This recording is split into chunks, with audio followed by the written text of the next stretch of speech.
Bom dia novamente. Continuando aqui, né, pelo YouTube, porque a Pro teve que liberar o estúdio, né, porque o pessoal do terceiro ano estavam precisando do estúdio para que a Pro desse aula. Então, a gente vai estar aqui continuando com a revisão de geografia, as características físicas da região Nordeste, que foi o assunto da nossa aula passada, e o clima da região Nordeste. Vamos estar revisando tudo direitinho aí, revendo algumas informações essenciais para que a gente possa absorver totalmente esse conteúdo. Lembrando que vocês já estão com a ficha aí do assunto, ok? Estudem direitinho, se esforcem, tá bom? Além das aulas, vocês também precisam estar se aprofundando cada vez mais através da leitura para aprender direitinho. Ó, região Nordeste do Brasil. A região Nordeste, né, do território brasileiro, é composta por 9 estados. Quais são eles? Alagoas, Bahia, Ceará, Maranhão, Paraíba, Pernambuco, Piauí, Rio Grande do Norte e Sergipe. Então, esses 9 são os estados que compõem a região Nordeste no território brasileiro. Vocês estão vendo aqui logo abaixo, tá pequeno, mas a Pro deu um jeitinho de jogar o mapa da região Nordeste, tá vendo, representando ali os seus estados. Observando também que a Bahia é o maior estado que tem, né, na região Nordeste. Que bacana. Em segundo vem o Maranhão, em terceiro Piauí. Vamos lá, ó. Cada estado vai possuir a sua capital. O que é capital? Capital vai ser a cidade central, como se fosse o núcleo de administração de cada estado. A economia é voltada e direcionada para a capital. Tudo é organizado de modo que apenas uma cidade tenha maior, aquisição, tenha maior organização sobre os outros territórios. Portanto, nós podemos observar aqui, ó, que no Maranhão a sua capital será a cidade de São Luís. As capitais, os estados, quando são representados no mapa, eles podem vir algumas vezes com a sua sigla, que pode ser ali em letras maiúsculas e as suas iniciais. Em alguns casos não são iniciais, mas são siglas que representam esses estados. Por exemplo, o Maranhão ele tem como sigla MA, Mar de Maranhão. E aí a capital é São Luís. O Piauí é Pi, de Piauí, com a sua capital de Teresina. Ceará, CE, Fortaleza. Rio Grande do Norte, que é RN, Rio do Norte, vai ter como capital a cidade de Natal. Paraíba, PB, João Pessoa. Pernambuco, PE, Recife. Alagoas, AL, Maceió. Sergipe, SE, que vai ser ali Aracaju, a sua capital. Bahia, Salvador, a nossa região aqui, BA, que é a capital, Salvador é a capital do estado da Bahia. Ó, a gente aprendeu também acerca dos climas da região Nordeste. A gente sabe que o clima da região Nordeste, ele sofre algumas variações, dependendo ali do local, de determinada área que ele está abrangendo. A grande variação quanto ao volume de pluviosidade. Quando nós falamos em questões de pluviosidade, estamos falando com relação à chuva, a frequência de água caída do céu, ou seja, a umidade. Então, na região Nordeste, o que acontece? A quantidade de chuva, ou seja, a frequência da pluviosidade acaba sendo ali muito variada, sofre muitas alterações. E também é mal distribuída sobre a região. Algumas áreas recebem mais pluviosidade do que outras, E o que isso acontece? Causando secas severas em alguns estados e abundância de chuva em outros estados. Mas a Bahia tem estado que chove, Tem sim.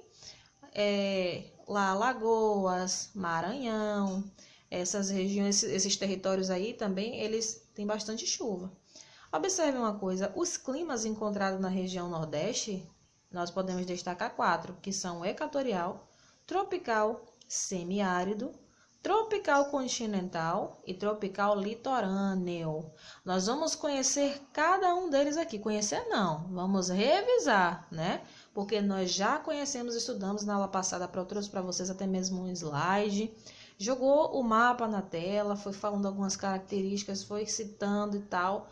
Foi uma aula bacana, nós aprendemos. Olha só, isso aqui é um mapa da região Nordeste, representando o clima. E podemos observar aqui que as áreas pintadas, né, tem sua correspondência aqui na legenda desse mapa. Essas áreas que vocês estão vendo aí em amarelo, que é o central aí, tá vendo? As regiões centrais do território nordestino, são as áreas que possuem o clima tropical semiárido. Daqui a pouquinho a gente vai ver o que seria esse clima semiárido e voltamos para esta imagem aqui. Essa parte verde, que é a parte da costa, tá vendo? Que tá mais aí na parte do mar, vai estar ali com clima tropical litorâneo. A parte alaranjada, que também se classifica ali como a maior parte, tá vendo? Vai ser as áreas que possuem o clima tropical. E em vermelho, que é a menor partezinha, porém está ali, é o equatorial úmido. Vamos observar aqui as informações de cada tipo de clima. Ó, o clima equatorial é o tipo de clima que pode ser encontrado no oeste do Maranhão e possui características semelhantes ao clima da região norte, com altos índices pluviométricos. Tá vendo que eu falo para vocês que lá para o lado do Maranhão, lado de Alagoas, chove bastante? Pois é. Observe aqui, ó, que as temperaturas elas podem também se elevar ao longo do ano, com médias termais de 25 graus a 27 graus Celsius. Elas são equilibradas, não muito fria, mas também não é tão quente, né? Então podemos observar que devido, né, à desigualdade na distribuição da pluviosidade sobre a região Nordeste, algumas regiões acabam como o Maranhão, recebendo bastante chuva durante todo o período do ano, né? E por conta disso, essas regiões elas possuem um clima equatorial. Ó, tá vendo onde é que tá o clima equatorial? Bem pequenininho ali, ó. Então, toda aquela região, toda aquela área ali chove bastante durante o ano. Aí tem o próximo clima, que é o clima equatorial. Por que esse clima equatorial, Pro? A Pro botou 2 climas equatorial. Aí foi 2 vezes. Vamos de novo aqui. Próximo clima. Clima tropical semiárido. É o que mais predomina no Nordeste. Que nós vimos ali naquelas regiões alaranjadas. Clima tropical. Esse clima ele possui temperaturas acima de 25 graus Celsius. Então isso significa que já vai ser uma temperatura mais quente, né? Um índice mais elevado. Durante todo o ano e tem baixa pluviosidade. O que significa que tem baixa pluviosidade? Que chove pouco, que não tem tanta chuva nessas regiões que possuem um clima tropical. Então, sendo a maior parte do Nordeste com este clima, nós podemos então deduzir que na maior parte do Nordeste o clima é quente e chove pouco. Não significa que não chove. Chove sim, mas chove pouco. E no verão, há presença de chuvas devidas a influências de massa de ar equatorial continental atlântica. Então aqui já vem mais uma influência, né, das massas de ar, influência do vento juntamente com a questão atlântica do oceano, vem trazendo consigo ali algumas massas que alteram, né, este tipo de clima, tendo como resultado algumas chuvas durante o verão, mas não são aquelas chuvas pesadas, são chuvas passageiras, né? Que podemos observar que em um determinado período do dia chove e outro período faz sol. A área de ocorrência desse clima é conhecida como sertão, que pode chegar a ficar 8 meses sem chuva. Tá vendo o que acontece no sertão? Acontece o quê? Secas severas. Por quê, Pro? Porque imagine um lugar ficar até 8 meses sem chuva, né? Difícil, né? E com temperaturas elevadas dessa maneira. Então, este tipo de clima que vem arrancando, rasgando com tudo, é o clima tropical semiárido. E o tropical continental? Quando falamos em continental, estamos falando em continente próximo, né? Ali, próximo das áreas litorâneas. O clima tropical continental pode ser localizado em áreas da Bahia, Ceará, Maranhão e Piauí, com temperaturas elevadas e as chuvas são concentradas no verão. Então já está combinando com o tipo de clima que nós vimos aqui anteriormente. com o clima tropical semiárido, que acontece o quê? Algumas chuvas durante o verão, mas durante todo o ano as temperaturas são elevadas, ou seja, é muito quente, né? E o último clima, que é tropical litorâneo, são as regiões próximas da praia. No litoral nordestino, nós temos o clima tropical litorâneo. Este clima ele possui grande índice pluviométrico devido às massas de ar úmidas que vêm dos oceanos. Então, já é uma área que possui bastante água do mar, do oceano. E o vento vem trazendo essa água, vem com essas massas de ar, essa umidade toda, né? Conserva o índice pluviométrico desse local. Então, por isso, esse clima possui grande quantidade ali de umidade, né? E além disso, há também médias térmicas altas durante todo o ano. Então, ele vai ser um clima quente, porém, um clima úmido, com presença de chuva e com massas de ar trazidas devido ao vento que vem ali, né, dos oceanos. Então, resumindo tudo para vocês, os climas que são presentes aqui na região Nordeste, eles trazem consigo altas temperaturas, né? São temperaturas elevadas, isso significa que o Nordeste ele é uma região quente. Mas há determinadas áreas, como nós aprendemos, em que chove bastante, né? Porque há uma desigualdade na distribuição realmente do clima, que também tem influência do relevo. Tudo isso direitinho à formação, né? Altos, baixos, que acaba ali interferindo na igualdade desses climas. Então, essa aqui foi a nossa revisão de geografia. Espero que vocês tenham gostado, meus amores.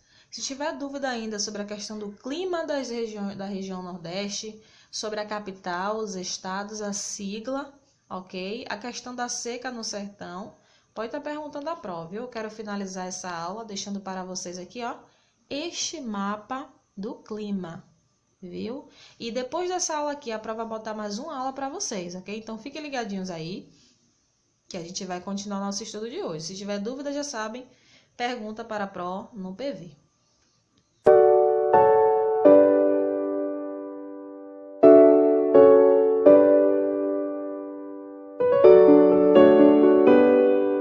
Pronto, né? Depois da aula de geografia, a prova vem trazendo para vocês aqui uma aula legal de sociologia.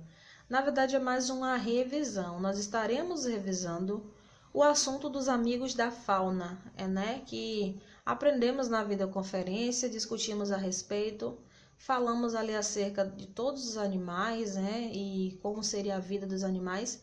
E é isso que nós estaremos revisando aqui nesta aula de sociologia, ó. Mas relembrando para vocês a questão da fauna, quando nós falamos em amigos da fauna, precisamos, portanto, relacionar amigos de quê, realmente, né? Fauna vai ser o conjunto de animais que vive e compartilha de um mesmo ambiente ou de um espaço geográfico. Então, o grupo de animais de uma determinada região vai se denominar fauna. A fauna não engloba todos os animais presentes no planeta de uma vez só, não. Cada região, cada território vai possuir ali, né, os seus animais específicos que irão compor ali, e, portanto, a sua fauna. Aí entra a questão dos amigos da fauna. Ó, nos diferenciamos dos outros animais, sabe por quê? Porque nós somos racionais. O ser humano, ele também é um animal. Você sabia disso?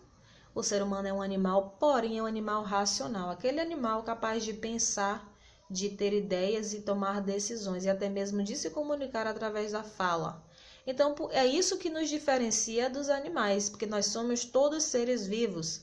Porém, todos os animais, eles merecem condições de vida saudáveis. E, além do mais, dignas e em segurança. Nós não somos seres vivos, não gostamos de ser bem tratados e estar no nosso conforto, de ter tudo aquilo que nós precisamos para sobreviver, viver em paz. Pois é, os animais eles também têm esse direito de estarem em família, de estarem em seus ambientes naturais, se sentindo bem, vivendo as suas vidas, né? Sendo ali, estando em segurança, tendo saúde, é só alegria. Então, assim como nós merecemos, os animais eles também merecem. Assim como nós temos direitos à vida, os animais também têm esses direitos à vida.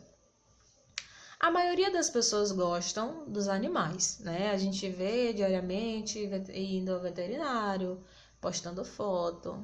Mas o que que acontece? No entanto, há pessoas que maltratam e chegam até a ganhar dinheiro à custa do sofrimento desses animais. Que injustiça, né? Como assim, Pró? De que maneira esses animais podem ser maltratados quando eles não são alimentados, são mantidos em cárcere, né? Presos, acorrentados, são forçados a pegar quantidades enormes de peso, até mesmo quantidades que eles não conseguem carregar, né? Apanham de pessoas sem poder se defender, entre outras formas de sofrimento que esses animais eles têm passado, né? Até mesmo ataques, entre outros. Vocês estão observando aqui que quando nós falamos em questão de maus tratos, falamos aqui, né? Não só dos cães de rua, todos os animais estão propícios a passar por esses maus tratos. E saiba que isso é um crime. Qualquer atitude danosa à saúde, ao bem-estar dos animais é considerada crime e tem a punição. Essa semana, nosso presidente Jair Bolsonaro, ele assinou, né, ali uma lei em que dizia sobre o aumento de pena para as pessoas que maltratem os animais. Então, maltratar animal é crime e corre risco de pena, de multa e até mesmo de prisão. Então, o presidente, sabendo disso, né, ele começou a pensar mais ainda do lado dos animais, do lado da fauna, se tornando, portanto, um amigo da fauna, reconhecendo os direitos dos animais, né, e que eles também são seres vivos e têm os mesmos direitos que nós temos. Aqui, a Pró está falando dos direitos dos animais. Isso aqui é a Declaração Universal do Direito dos Animais. O que isso significa, Pró? Declaração Universal significa que esses direitos eles são válidos por todo o mundo, né? Não é só os animais de um lugar que têm esse direito, ou seja, não é só os animais do Brasil que têm esses direitos. Não, todos os tipos de animais. Eu trouxe aqui para vocês 10 dos direitos dos animais, tá? Tem muito mais. No livro de vocês tem aqueles artigos que eu passei para que a gente pudesse estar discutindo, né? E tudo mais. Então vamos lá, ó. Todos os animais têm o mesmo direito à vida, né? Então, nenhum de nós temos o direito de nos vemos ali na posição de retirar a vida de algum animal. Nós não podemos de maneira nenhuma privar ele desse direito, né? Todos os animais têm direito ao respeito e à proteção do homem. Nós sabemos que a maioria dos animais não conseguem se defender sozinhos.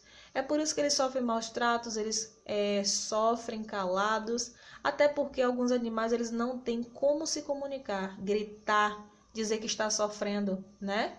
Imagine essa situação. Então é dever do homem proteger os animais e não maltratar, cuidar dessas formas de vida, né? Nenhum animal deve ser maltratado de maneira nenhuma, gente. Eles devem ser tratados bem. Trate um animal como você gostaria de ser tratado, você vai ver o quanto isso vale a pena. Todos os animais selvagens têm o direito de viver livres no seu habitat. Eles nasceram para isso, estão acostumados. É o ambiente familiar deles, estão ali felizes. Para que tirar um animal do lugar que ele gosta de viver para levar ele para outro? Ele acaba sofrendo, né? Imagine você ser retirado da sua casa e levado para os Estados Unidos. Eu sei que muitos iam gostar, né? Mas olhem pelo lado ruim. Vocês seriam levados para os Estados Unidos para viver presos, tristinhos, longe de suas famílias. Então, é isso que acaba acontecendo diariamente com muitos animais. Essa injustiça. Eles são animais selvagens, eles merecem estar na natureza. O animal que o homem escolher para companheiro não deve ser nunca abandonado. Estamos falando de cães, de gato, né? Dentre outros animais que podem ser domesticados, ou seja, podem viver conosco dentro de casa. Se o homem se disponibilizou a tomar conta, ser responsável por um animal, ele precisa, portanto, arcar com a sua responsabilidade, precisa ter uma postura, uma posição de cuidador, né? Então, de maneira nenhuma deve abandonar aquele animal que depende dele. Tá vendo vocês? Se vocês têm animal em casa, se tiver algum bichinho, cuide, dê amor, dê carinho que eles merecem. Nenhum animal deve ser usado em experiências que lhe causem dor. Gente, como eu já falei aqui anteriormente, os animais eles não têm como gritar, dizer que está doendo, pedir para parar. Eles reagem da maneira que eles conseguem, né? Então, para eles é muito sofrimento, é ruim demais estar passando por aquelas situações, experiências ali injustas que estão lhe machucando e não poder pedir para parar e nem ao menos, né, se defender. Todo ato que põe em risco a vida de um animal é um crime contra a vida. Um animal é um ser vivo. A poluição e a destruição do meio ambiente são considerados crimes contra os animais. Tá vendo aqui também vocês? Por que são considerados crimes contra os animais? A natureza é a casa dos animais, né? Não só dos animais, como também nossa. Se nós não cuidarmos do meio ambiente, acabamos prejudicando diversas espécies e contribuindo também para que elas entrem em extinção, que deixem de existir. Vocês lembram daquela questão que eu falei para vocês da tartaruga? Que os sacos plásticos estavam sufocando as tartarugas marinhas? Lembram disso? Pois é, então consequências da poluição, que também é considerado um crime contra os animais, contra a vida. Os direitos dos animais devem ser defendidos por lei. Verdade, né? Então, quando nós falamos disso, de os direitos dos animais devem ser defendidos por lei, estamos já falando acerca dos amigos da fauna, das pessoas que se dedicam a correr atrás desses direitos para que eles sejam cumpridos. Pessoas que não aceitam ver o sofrimento desses seres vivos, que na maioria das vezes não tem como se defender, né? Então existem as ONGs, que são organizações não governamentais, eles não estão ali unidos em causa visando lucro, estão ali por amor, por carinho, por solidariedade, porque reconhecem os direitos dos animais e querem, portanto, propagá-los para acabar com tanta injustiça que tem nesse mundo. E a última, que a Pro trouxe aqui para vocês, um dos direitos dos animais, é o homem deve ser educado desde a sua infância para observar, respeitar e compreender os animais. Então, se nós traçarmos um diálogo com uma criança, ela vai entender, ela vai aprender que os animais são frágeis, que são bichinhos que merecem carinho, merecem amor, e elas crescerão sabendo disso, né? Não terá ali atitudes severas e maléficas para com esses animaizinhos. Então, meus amores, essa aqui foi a nossa aula, tá? Espero que vocês tenham gostado da Pro. Fala demais, né? Quando a questão de sociologia, a Pro fica falando, mas é porque é um conteúdo que nós precisamos ir a fundo. Precisamos estudar, refletir, raciocinar, né? E a questão dos direitos dos animais me comove muito, não sei vocês, mas é um conteúdo bom para a gente estar estudando, né? Nessa unidade. Falando nisso, a Pro quer que vocês estudem a página 73, 76 e 77 do livro de vocês, que é o livro de Cidadania, Moral e Ética, que eu gosto de chamar de livro de Sociologia, que é a disciplina de vocês, né? E também vou fazer um resumo no caderno sobre os direitos dos animais. Pro, quantas vezes esse resumo não tem linha? Mas vocês já sabem que eu não quero um resumo pequenininho, né? Se expressem, vocês têm ali toda a autonomia para estarem colocando ali os seus conhecimentos, tudo direitinho para que eu possa perceber que você está indo no caminho certo, ok, meus amores? Então, vou ficar por aqui com vocês. Se tiverem dúvida, vocês podem estar perguntando para mim no PV, viu? Que eu estou disponível aqui. Vamos encerrar o nosso ciclo estudantil de hoje pela manhã, sexta-feira, dia 2 de outubro.